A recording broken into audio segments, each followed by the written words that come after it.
Hello Year 8, this is your lesson on turning forces, also called moments. And to start off, 3 questions for you. Name the 4 layers of the Earth, what is meant by a change of state, and how could you increase the force of friction? Okay, a couple of minutes to answer those. Pause the video and get that done. Okay, so answers for those. Number 1, 4 layers of the Earth. We've got the crust, the outside bit, mantle, next bit, inner core and outer core. Number 2, when a change of state is when a substance gains or loses energy and changes its state, for example, from a liquid to a gas. Number 3, increase the force of friction, either have a rougher surface or increase the force on opposing objects and ensure that it's dry. Obviously, wet tends to have less friction.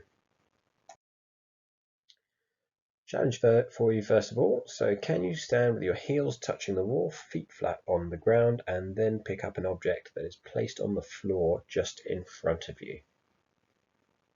Have a go at that now.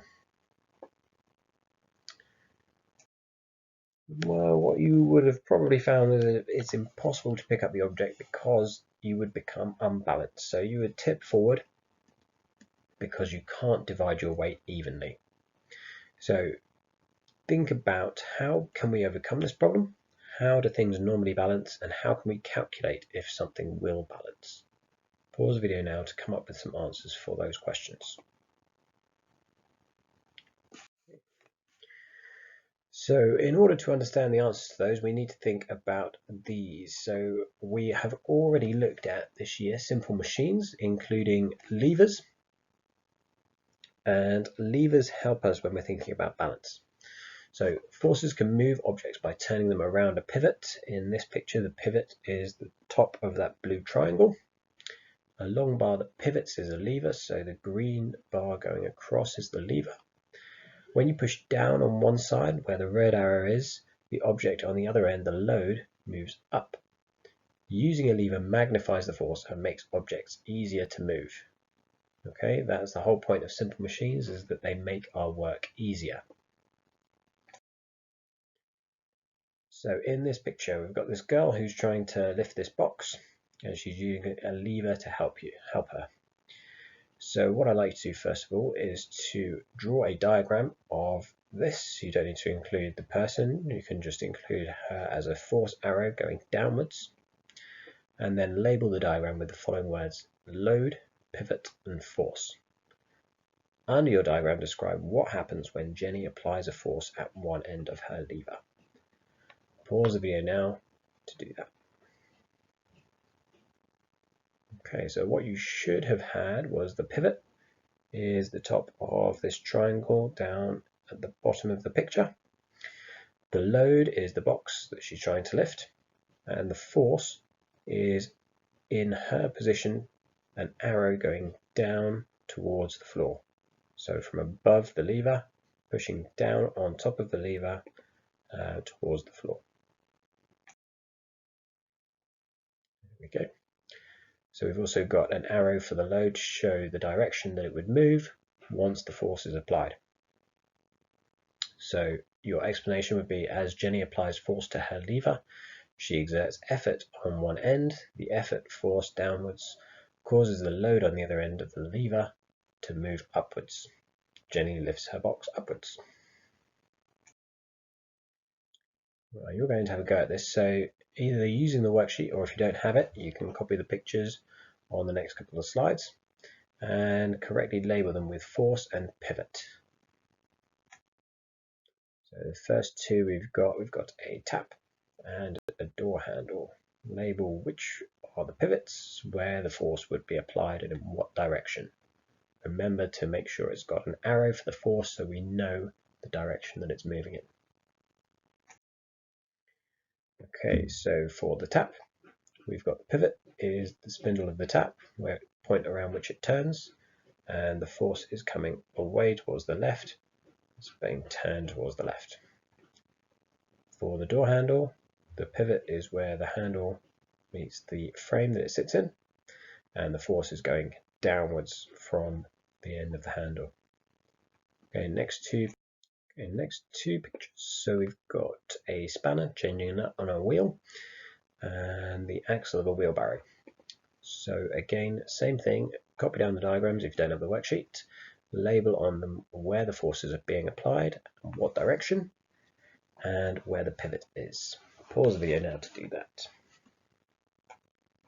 Okay, with your purple pens then, so with your purple pen, these are the forces, and we've got with the wheel, the force being applied is coming downwards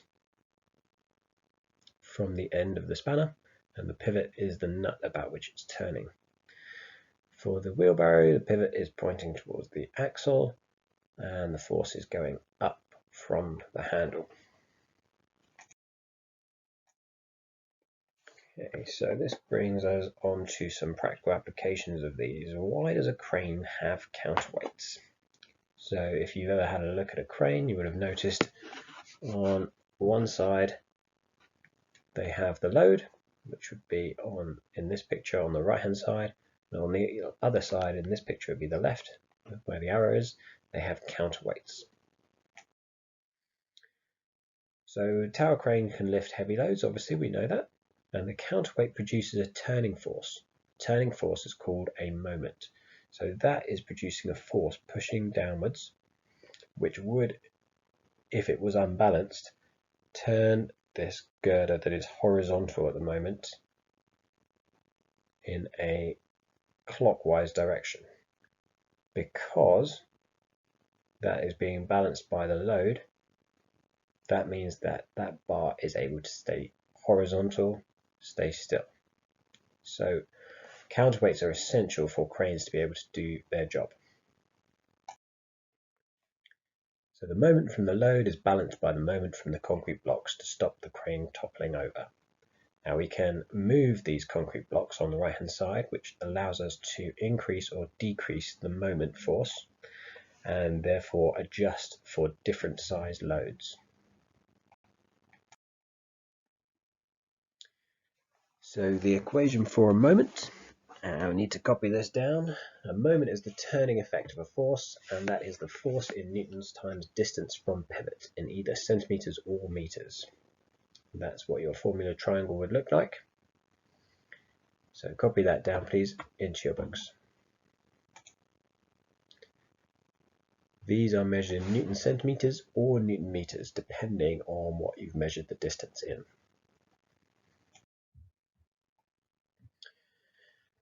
So the reason these moments are important and that we need to know this calculation is because if we increase the distance and apply the same force, then the moment increases. So in this situation, if we were to use a shorter spanner to undo or tighten this nut, then we would have to apply more force to get the same moment.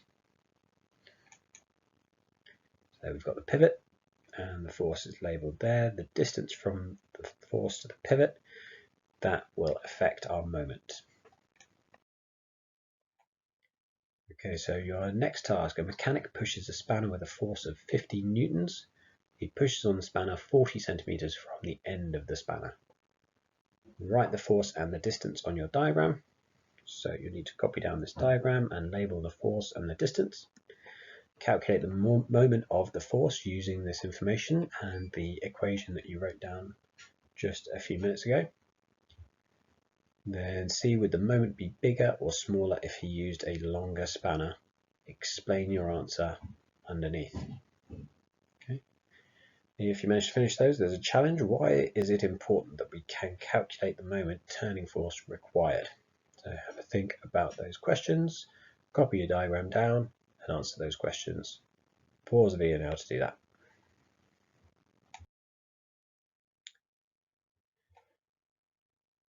So more on moments. We've got two pictures here. So we've got what is essentially a seesaw and two girls, one on either end. The girl on the left exerts an anti-clockwise moment, so her weight is trying to pull her down and around the pivot. The girl on the right exerts a clockwise moment, so again pulling down but pulling around in opposite direction. When an object is balanced, it is in equilibrium. Equilibrium as in equal, it's balanced. Important point here, so make sure you make a note of this. When an object is balanced or in equilibrium, the sum of the clockwise moments is equal to the sum of the anti-clockwise moments. They are both equal. Okay, this diagram exhibits something that you may have experienced if you've ever sat on a seesaw with someone who's a different size to you. So for the seesaw above, we've got two people. They have different sizes, different forces due to gravity. So the girl is 300 newtons, whereas the boy is 400 newtons. However, because the distance that they're sitting from the pivot is different, the girl's sitting 2 meters away, whereas the boy's sitting 1.5, they actually exert the same moment. So both are experiencing the same moment, and therefore the seesaw is in equilibrium. It will stay balanced and it won't move. Okay, so what you should have found is that you should have done 4,000 times 25, which is 100,000, and 5 times 20,000, which is also 100,000 Newton meters. So if they are balanced, they are in equilibrium. Okay, so to purple pen those questions, number 1, the moment of the force is 12 Newton meters. Number 2, it's 1.5 times 3, so 4.5 Newton meters. Number 3, so we need to work out each moment and then decide whether they are balanced or not unbalanced.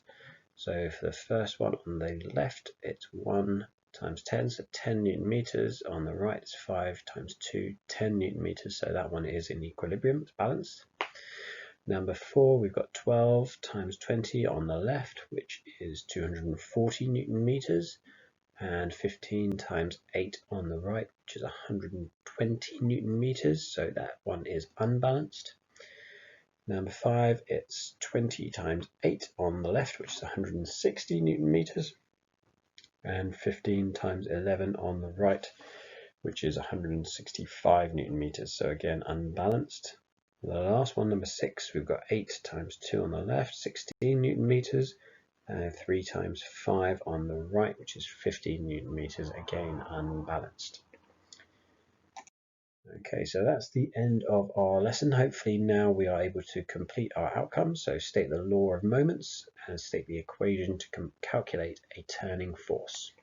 If you're doing this on Google Forms, there are a few other questions for you to fill in, and I'll speak to you in the next lesson.